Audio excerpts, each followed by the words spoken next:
ನಾನು 2 ಬಾರಿ ಆಕಸ್ಮಿಕವಾಗಿ ಮುಖ್ಯಮಂತ್ರಿ ಆದವನು. 2 ಬಾರಿನೂ ಸ್ವತಂತ್ರವಾದಂಥ ಮುಖ್ಯಮಂತ್ರಿ ಅಲ್ಲ ನಾನು. ಎರಡೂ ಸಂದರ್ಭದಲ್ಲೂ ಕಬ್ಬು ಬೆಳೆಗಾರರ ವಿಷಯದಲ್ಲಿ ಸಮಸ್ಯೆಗಳು ಉಂಟಾದಾಗ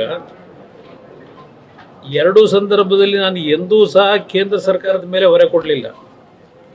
ಇಲ್ಲ ಕೇಂದ್ರ ಸರ್ಕಾರ ಬಂದು ಮಧ್ಯಸ್ಥಿಕೆ ವಹಿಸಿ ಪ್ರಧಾನಮಂತ್ರಿಗಳು ಬಗೆಹರಿಸಿ ಅಂತ ಹೇಳಲಿಲ್ಲ. ನನ್ನ ಒಂದು ಲೆವೆಲ್ನಲ್ಲೇ ನಮ್ಮ ಸರ್ಕಾರದಲ್ಲಿ ಕೆಲವು ವೈಯಕ್ತಿಕವಾದ ನಿರ್ಧಾರ ನಾನೇ ಮಾಡಿದ್ದೇನೆ. ರೈತರು ಬೀದಿಗೆ ಹೋಗಿ ಪ್ರತಿಭಟನೆ ಮಾಡಲಿಕ್ಕೆ ನಾನು ಎಂದೂ ಅವಕಾಶ ಕೊಡಲಿಲ್ಲ. ನಾನು ಗಮನಿಸ್ತಾ ಇದ್ದೇನೆ, ಇವತ್ತು ಈಗಾಗಲೇ ಸರ್ಕಾರ ಬಂದು 5-5.5 ತಿಂಗಳಾಗಿದೆ.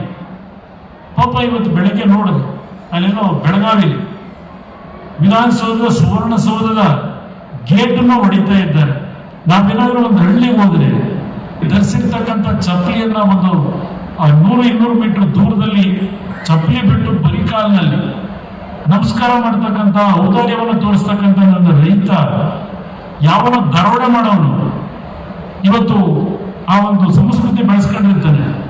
ಆ ರೀತಿಯಲ್ಲಿ ವಿಧಾನಸೌಧದ ಸುವರ್ಣಸೌಧದ ಬೀಗ ಮುರಿಯತಕ್ಕಂಥದ್ದಕ್ಕೆ ಕಲ್ಲೆತ್ಕೊಂಡು ಹೋಗಿ ಹೊಡೆಯತಕ್ಕಂಥ ದೃಶ್ಯವನ್ನ ನಮ್ಮ ಮಾಧ್ಯಮದ ಮಿತ್ರರು ಚೆನ್ನಾಗಿ ತೋರಿಸ್ತಾ ಇದ್ದಾರೆ. ಇವನ್ನ ರೈತ ಅಂತ ಕರೀತೀರ.